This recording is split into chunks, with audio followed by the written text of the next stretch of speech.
catch that little percussive tick under the chord. You hear it in Bossa Nova, but it's easy to miss and rarely taught. It's not a strum, it's the back of the nails brushed across the muted strings. That's one of 3 ways I'm going to show you how to turn the guitar into its own rhythm section. No percussion, no looper, just the strings played 3 different ways. The percussive sound is something that always intrigued me about the Brazilian guitar. I was fascinated by it. One guitar sounding like a player and percussion at the same time.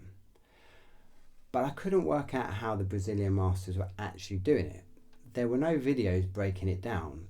So over the years, I studied these players closely, rewatching clips and performances until I could work out what they were really doing. These 3 techniques are what I took from that, and today I'm going to let you in on the secrets. Hi, I'm Nick and welcome to the Green Room. They're all close cousins, but each one varies the effect, so we'll take them one at a time. Think of this as an overview, and if you want a more in-depth lesson on any of these, let me know in the comments. To keep it clear, I'll play all 3 over the same turnaround in F. So F major 7, D9, G minor 7 and C9. So the only thing changing is the technique itself. This is the first technique, the back of the nail tick.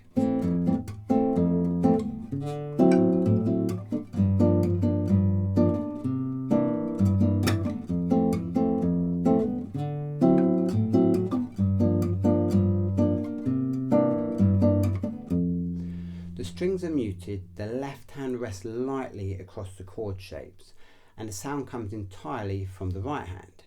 We bring the back of the nails down across the muted strings.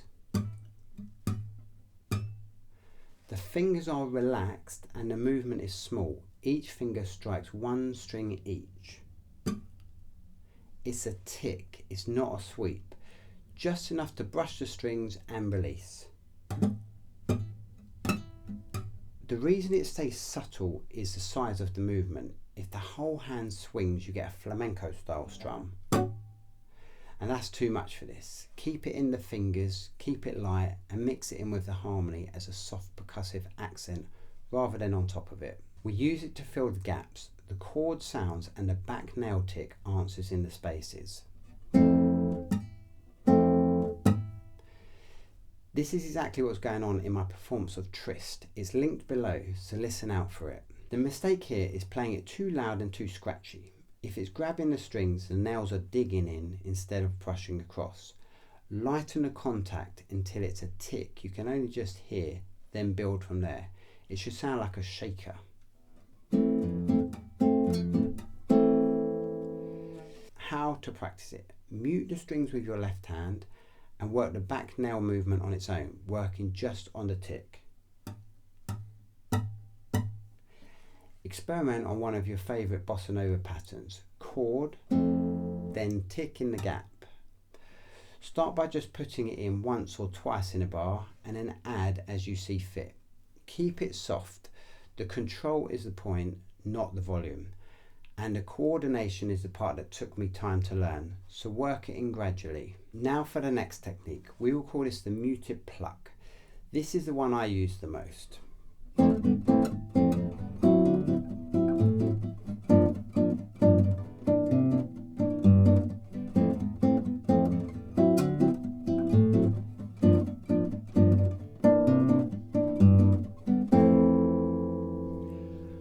A good place to start with this technique is playing continuous muted 16th notes, and when we want a chord to sound, then we fret the note clearly.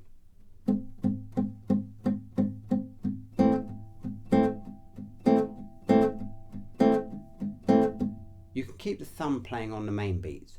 Let me show you with and without the percussive technique so you can hear the difference.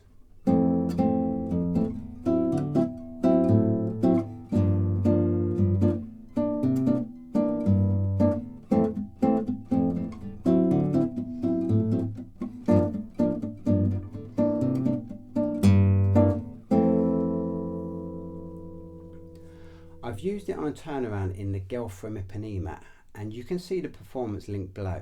One thing to watch, keep the left hand fingers touching the string but not fretting. Press too hard and the notes creep back in. Lift off completely and the strings ring open. We want the middle point. Contact, no pressure. Now onto the final technique, stopped chords against open strings.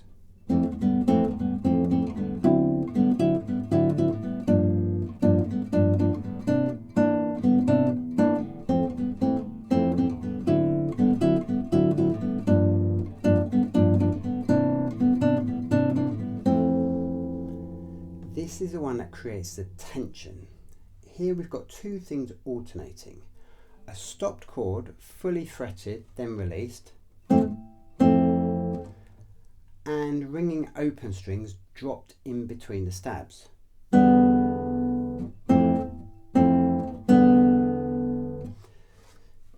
This isn't about the melody, it's about the friction.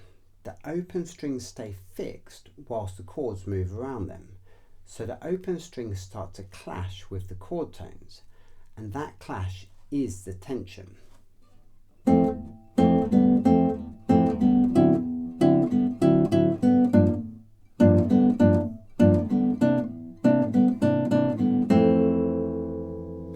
I use this in my solo in Danza Samba. Performance is linked below. Listen for the chord stabs against the open strings. Be sure to add in some dry stabs amongst the more sustained chords. So there are your three techniques. The back nail tick, quiet in the gaps, never a big strum. The muted pluck, left hand dampening the strings. And the stopped chords against the open strings, dry stabs, ringing open strings, tension from the clash. They're the same idea, getting a percussive feel within the groove, just shaded three different ways. Try dropping each one into something you already play and listen for where it fits. This was the overview, enough to get all three under your fingers.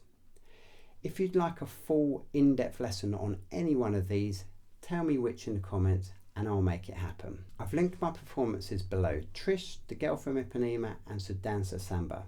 Go and have a listen and see if you can pick out each technique. Don't forget to subscribe for more and I'll see you next time in the green room.